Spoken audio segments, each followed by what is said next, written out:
জাতীয়তাবাদী যুবদলের ৪৭তম প্রতিষ্ঠাবার্ষিকী উপলক্ষে বিএনপির প্রতিষ্ঠাতা ও সাবেক রাষ্ট্রপতি জিয়াউর রহমানের সমাধিতে ফুল দিয়ে শ্রদ্ধা জানান দলের স্থায়ী কমিটির সদস্য সালাউদ্দিন আহমেদ।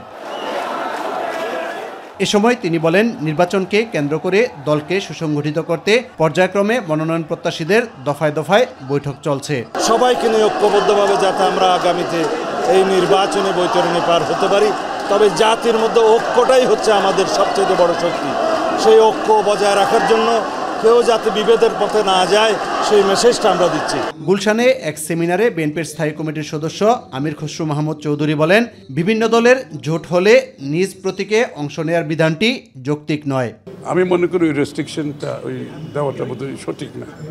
আমার মনে হয় এই চয়েসটা একটা ক্যান্ডিডেটের থাকতে হবে, সে কি কোন মার্কাই করবে এটা তার নিজস্ব ব্যাপার।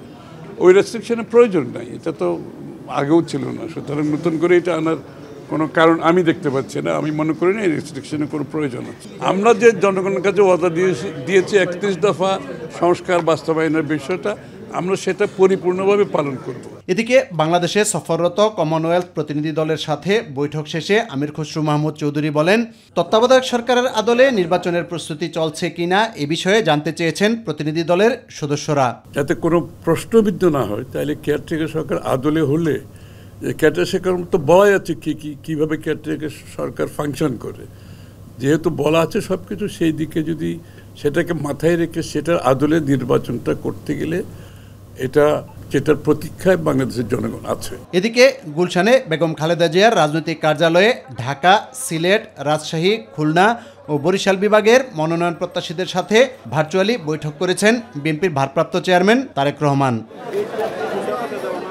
ইউসুফ আলী, মাই টিভি, ঢাকা।